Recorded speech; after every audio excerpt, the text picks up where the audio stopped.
নমস্কার, আপনারা দেখছেন তুহিনার হেলদি রান্না।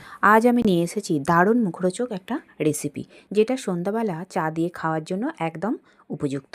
আজ আমি তৈরি করেছি চাউমিনের চানাচুর। চা দিয়ে তো আমরা সবসময় বিস্কুটই খাই, কিন্তু মাঝে মাঝে যদি অন্য কিছু ট্রাই করা যায় তাহলে কিন্তু খেতে বেশ ভালোই লাগে। আর এই ধরনের চানাচুর যদি বাড়িতে তৈরি করে গেস্ট এলে তাদেরকে চা দিয়ে দেওয়া যায় তাহলে কিন্তু তারা খেয়ে মানে অবাক হয়ে যাবে। এত টেস্টি এই রেসিপিটা যে কি বলবো, দুর্দান্ত খেতে লাগে। আর এইটা একটু বেশি করে তৈরি করে সংরক্ষণ করেও রেখে দেওয়া যায়। যাই হোক, সবার প্রথমে আমি চাউমিন নিয়ে নিয়েছি। আমি একটু ছোট ছোট কুঁচো কুঁচো করে নিয়েছি। এবারে আমি গ্যাসে কড়া বসিয়ে দিয়েছি, আর কড়াতে আমি দিয়ে দিয়েছি জল, আর সেই জলে একটুখানি নুন দিয়ে চাউমিনটাকে সিদ্ধ করে নেব। হালকা সিদ্ধ হয়ে যাওয়ার পর আমি চাউমিনটাকে একটু জল ছাড়িয়ে নেব। খুব বেশি সিদ্ধ করার দরকার নেই, কারণ খুব বেশি সিদ্ধ হলে এটা ভাজার সময় কিন্তু কড়াই একদম জড়িয়ে যাবে। তাই হালকা সিদ্ধ হয়ে গেলেই এটাকে ছেঁকে তুলে নিতে হবে, আর এইটা একটা জায়গাতে একটু মেলে দিতে হবে। এর ফলে সিদ্ধ চাউমিনটা জড়িয়ে যাবে না বা দলা পাকিয়ে যাবে না। এদিকে আমি চাউমিনটা সিদ্ধ করে তুলে নিয়েছি, আর কড়াটা ধুয়ে বসিয়ে দিয়েছি। কড়াটা গরম হয়ে গেলে দিয়ে দিয়েছি তেল। এখন তেল গরম হলে আমি এতে অল্প অল্প করে চাউমিন দেব আর ভেজে তুলে রাখবো। চাউমিনটা দিয়ে দেবার পর আমি একটা ছাঁকনি দিয়ে অনবরত নাড়াচাড়া করে যাব। হালকা মানে লালচে কালার এসে গেলেই এটাকে নামিয়ে নিতে হবে, তবে খুব বেশি কিন্তু লালচে হতে দিলে হবে না। একটু সাদা সাদা রেখে এটাকে আমি তুলে নিচ্ছি।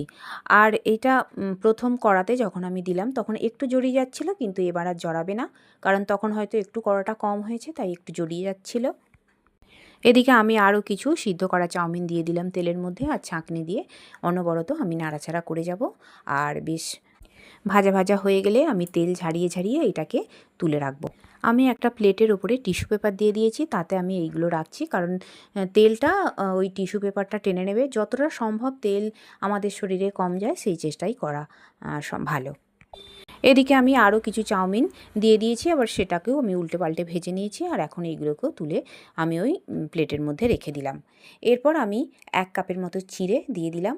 এইগুলোকে আমি ভেজে নেব। এই চাউমিনের সাথে চিড়ে দিলেও চিড়ে ভাজাগুলো খেতে খুব ভালো লাগে। যেমন চানাচুরে চিড়ে ভাজা দেওয়া থাকে, ঠিক তেমনি এখানেও আমি চিড়ে ভাজা দিচ্ছি। চিড়েগুলোকেও আমি ভেজে নেব, তবে খুব লাল লাল করে ভাজবো না, সাদা সাদাই আমি এখানে রেখেছি। চিড়েগুলো ভাজা হয়ে যাবার পর আমি ভেজে নেব বাদাম। চিড়েগুলোকে খুব তাড়াতাড়ি তুলে নিতে হবে, না হলে এগুলো লাল লাল হয়ে যাবে। আর লাল লাল একটু খরা খরা হয়ে গেলে কিন্তু খেতে ভালো লাগবে না।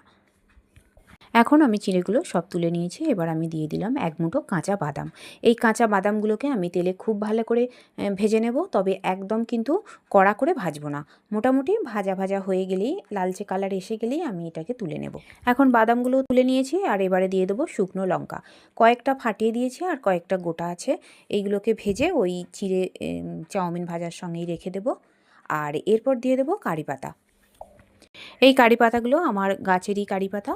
আর এই কারি পাতা দেওয়ার সঙ্গে সঙ্গে এত মানে তেল ছিটকায় যে কি বলবো। আসলে কারি পাতাগুলো তো এনে একটু ধুতে হয়, ওতে সামান্য একটু জল থাকে, যার জন্যে ভীষণই তেল ছিটকায়, তাই খুব সাবধানে কারি পাতা ভাজতে হবে। এখন কারি পাতাগুলো আমি তুলে নিয়েছি, আর এবারে আমি এতে কিছু মশলা যোগ করব। সবার প্রথমে আমি দিয়ে দিলাম বিট নুন। এই বিট নুনটা খেতে কিন্তু খুব ভালো লাগে। এই বিট নুনটা দিয়ে দিলাম। এরপর দিয়ে দিলাম 1/2 চামচের মতো আমি লঙ্কা গুঁড়ো। লঙ্কা গুঁড়ো একটু কমই দিয়েছি, কারণ শুকনো লঙ্কাগুলো ভেঙে দিয়েছি। এরপর আমি দেব আমচুর পাউডার। আমচুর পাউডারটা একটু বেশি করে দিতে হবে, কারণ এতে কিন্তু খুব বেশি টেস্ট হবে। এখন আমি সমস্ত উপকরণগুলো খুব ভালো করে মিশিয়ে নেব। আর কিছু মশলা আমি দেব না, তবে চাট মশলা থাকলে বা ম্যাগি মশলা থাকলেও দেওয়া যায়, তবে আমি শুধুমাত্র এইগুলোই দিয়েছি। এবার এইগুলো খুব ভালো করে এখন মিশিয়ে দিতে হবে। ভালো করে উল্টে পাল্টে এগুলো মিশিয়ে দিলে তবেই কিন্তু খেতে ভালো লাগবে। বন্ধুরা, আমরা তো বাজার থেকেই বিভিন্ন রকম স্ন্যাক্স কিনে খাই, কিন্তু এইভাবে যদি চাউমিনের চানাচুর তৈরি করে বাড়িতে মাঝে মাঝে বিকালবেলা খাওয়া যায় তাহলে কিন্তু খুব ভালো লাগবে খেতে। আর বাচ্চারা তো এইসব জিনিস দেখলে বায়না করবেই, তবে খুব একটা এই তেলের জিনিস হলেও যেহেতু এটা বাড়ির তৈরি, তাই এইটা কিন্তু খারাপ হবে না। তেলের জিনিস বাড়িতে তৈরি করা বাজারের জিনিসের থেকে অনেকটাই নিরাপদ। আর বন্ধুরা, আমার রান্না যদি ভালো লেগে থাকে আর যদি নতুন নতুন ঘরোয়া অথচ সুস্বাদু রান্নার রেসিপি পেতে চান, তাহলে আমার চ্যানেলটিকে সাবস্ক্রাইব করুন আর পাশে থাকা ঘন্টাটি বাজিয়ে দিন। আর লাইক, শেয়ার, কমেন্ট করতে কিন্তু একদম ভুলবেন না। তৈরি হয়ে গেল আমার দুর্দান্ত স্বাদের চাউমিনের চানাচুর। আর আমার রান্নাটি দেখার জন্য সকল বন্ধুদের জানাই ধন্যবাদ। ভালো থাকবেন।